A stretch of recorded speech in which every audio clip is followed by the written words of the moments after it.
Hello everybody and आपका मेरे channel पे हार्दिक स्वागत है। एरोमिकलियो थाना देखकर बहुत राजी हो आज मतलब मिक्स सा चल रहा है 3 लैंग्वेजेस में। हाँ, मुझे पता है, मैंने लास्ट टाइम हिस्ट्री के 3 चैप्टर की प्रैक्टिस की थी एंड उसके बाद पहले चैप्टर की चेकिंग की थी, वो रिकॉर्ड करके आपको सुनाया था। एंड इस बार टाइम है सेकेंड एंड थर्ड चैप्टर की चेकिंग का। So let's start एसेप। And right now, I have done checking all the 3 chapters of history. So, in this, I got my 6 MCQs wrong, from which one was like out of syllabus, and that was this one. No, I think this one, yes. So, this one was out of syllabus. There are some questions that are out of syllabus, but I think those are important. That is why they are given in the book. So I am also doing that. So next comes this one, which was completely correct, and this was not at all correct. In this, I had to define cooperative, and I took the definition of socialism from the paragraph in which cooperative word was used. So it got wrong.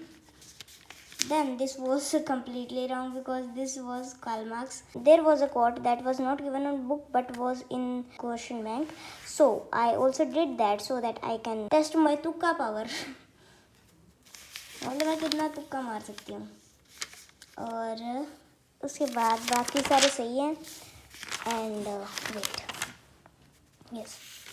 So this is a doubtful question because in this that was correct, and as I told you there are 2 point of views. I did the another one in the question that was another. Both of these were correct. This is not incorrect but मैं चाहती थी कि हाँ ये भी mention हो तो अच्छा रहेगा, इसलिए मैंने ये नोट कर दिया यहाँ पे.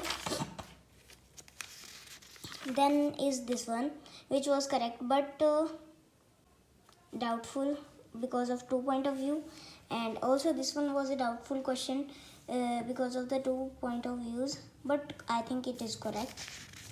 Then comes this one. In this, my aspect and the question bank's aspect was different. मतलब दोनों के पॉइंट ऑफ व्यू जो थे वो डिफरेंट थे, एंड मैंने ये डायरेक्टली चैप्टर में से लिए थे एंड बुक में इनडायरेक्ट कंक्लूजन्स के बेसिस पे जो लाइंस थी वो दी हुई थी, और मैंने जैसे इसे सेग्रीगेट किया है वैसे सेग्रीगेट भी नहीं किया हुआ था, मतलब डिफ्रेंशिएट अलग अलग तरह से लिखा नहीं हुआ था. एंड बाकी मुझे तो ये सही लग रहा है. Then was this one but it was not in context question as I wrote here, क्योंकि ये जो था थोड़ा सा अलग था. इसमें कहा था कि मतलब ब्लडी संडे जो था वो कैसे हुआ, एंड आई रोट कि इसके इफ़ेक्ट्स क्या कह रहे हैं. मतलब तो कुछ तो लाइन सही थी, कुछ गलत हो गई थी बस. Oh, this one is left. So in 37th question it was completely correct. ये जो पॉइंटर्स मैंने एक्स्ट्रा लिखे हैं वो इसलिए लिखे हैं ताकि क्वेश्चन पेपर में मुझे याद रहे कि ये पॉइंटर्स भी आ सकते हैं. एंड इन दिस वन ये वाला मुझे आता तो था बट मैंने रीचेक नहीं किया था, गलती से मैंने गलत ऑप्शन मार्क कर दिया था. एंड इन दिस वन इसमें जो था वो आउट ऑफ सिलेबस था बिकॉज इसमें फेसिज्म दे रखा था, FASCISM.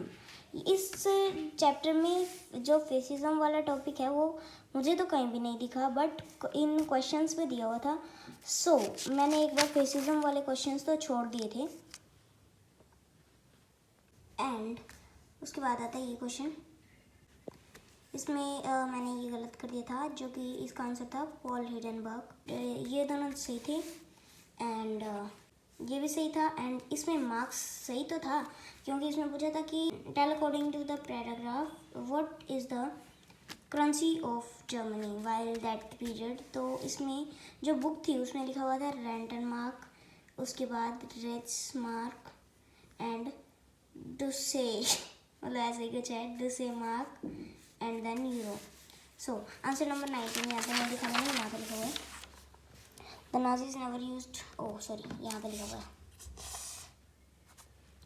Now in both cases among army, इसमें जो था इसमें मैं बताना था कि जो फेसिज्म था और जो नाजिज्म था उनमें क्या सिमिलरिटी थी.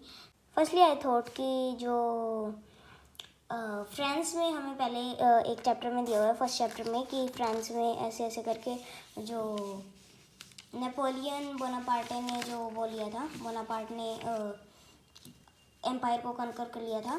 सो मैंने उसके कंट्रास्ट में ये आंसर लिखा था जो मैंने आपको पहले बताया, ये वाला सॉरी, एंड उसी के कॉन्ट्रास्ट में मैंने ये वाला आंसर लिखा था, जिसमें मैंने लिखा है इन बोथ कास्ट, मतलब जिसमें एक आर्मी कोप करती है, वो भी गवर्नमेंट के अगेंस्ट, एंड दोनों जो लीडर्स हैं वो पूरे कॉन्टिनेंट यूरोप को जो है वो जीतना चाहते हैं, but it was totally incorrect. And इसमें सोवियत आर्मी का लिखा था, तो मैंने जो था रशियन आर्मी लिखा, and it was workers and peasants army, means to say कि जो आर्मी थी वो किसी कंपोज थी, तो उसमें वर्कर्स एंड पीजेंट थे, जैसे कि हमें सेकंड चैप्टर में बताया हुआ था, बट मैंने उससे सोवियत आर्मी को थोड़ा और एक्सप्लेन करके ऐसे कहा था कि रशियन आर्मी और यूएसएसआर की आर्मी कह सकते हैं आप लोग। तो ये मुझे पता नहीं करेक्ट है या इनकरेक्ट है। चार्ल्स डार्विन वाले में थोड़ा सा गड़बड़ हो गई थी, बाकी हर्बर्ट स्पेंसर वाला बिल्कुल सही था, एंड ये वाला भी बिल्कुल सही था। उसके बाद जो जीनोसिडल वार थी, इसमें थोड़ा सा मैंने ऐड किया है ताकि अब मैं एग्ज़ाम्स में लिखूँ तब भूलो ना।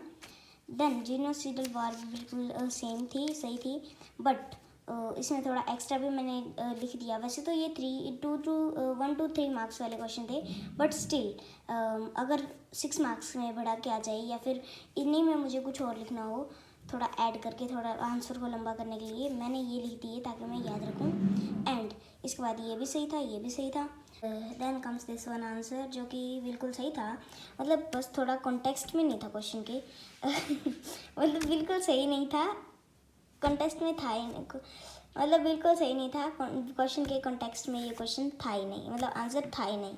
एंड जो करेक्ट आंसर थे वो मैंने लिख दिए एक बार शॉर्ट फॉर्म में, पर ये मेरा बिल्कुल करेक्ट था, बस थोड़ा एक्सटेंड कर देती तो और भी अच्छा हो जाता, बाकी ये करेक्ट था, ये भी बिल्कुल सही था, answer number 30। Then comes this one, जिसमें ऑटो वैन बिस्मार्क के बारे में पूछा था, एंड हिटलर और ऑटो वैन बिस्मार्क के बीच में डिफरेंस पूछा था। दोनों की आइडियोलॉजी थोड़ी थोड़ी सेम थी, बट कुछ डिफरेंस था, तो वो मुझे, ये मैं जानती नहीं थी ऑटो वैन बिस्मार्क कौन था, दैट इज़ वाई ये क्वेश्चन मैंने राइट ही नहीं किया। एंड 32 क्वेश्चन बिल्कुल सही था, इसमें ये थोड़े एक्स्ट्रा पॉइंट्स हैं ताकि मैं राइट कर सकूँ एग्ज़ाम में। एंड मैंने इसमें कुछ नहीं लिखा बिकॉज आई वॉज थिंकिंग कि इतना फेसिज्म के बारे में पूछ रहे हैं जितना हमें बुक में बताया भी नहीं गया, तो ये या तो कुछ और होगा या फिर चलो छोड़ देते हैं, ऐसा तो था नहीं कि मेरा फाइनल एग्ज़ाम है, एंड मुझे प्रैक्टिस करनी थी तो मैंने एक बार छोड़ लिया। वैसे तो ऐसे क्वेश्चन आने के कम ही चांसेस है, बट फिर भी अगर आ जाए तो मैंने एक बार रीड आउट कर लिया है ताकि मैं वहाँ पे अटकूँ ना क्वेश्चन पेपर में। And then comes this one question and which was totally correct. Also let me tell you one thing that ये वाला जो क्वेश्चन है अकॉर्डिंग टू मी ये रॉन्ग है, because so the question was the Russian Social Democratic Workers' Party was founded. Then the Tsar allowed the creation of an elected consultative parliament or Duma. Petrograd had led the February Revolution that brought down the monarchy, and then the Bolshevik industry and banks. The Bolshevik caused industry and banks to nationalize. So इसमें according to me जो answer है वो option number D था, 1 2 3 and 4, because ये जो order दिया हुआ है क्रोनोलॉजिकल ऑर्डर बिल्कुल करेक्ट है। जब मैंने इस QR कोड को स्कैन करके देखा एंड ट्राई किया डिटेल्ड आंसर फाइंड आउट करने का ऑफ ऑब्जेक्टिव क्वेश्चंस, सो जो आंसर था that was also given incorrect. So as you can see here also that the chronological order is given correctly, but the answer is the only thing that is not correct. So I will report it ASAP, and that's all for today guys. Have a nice day ahead. Don't forget to like, share, subscribe, and thanks for watching.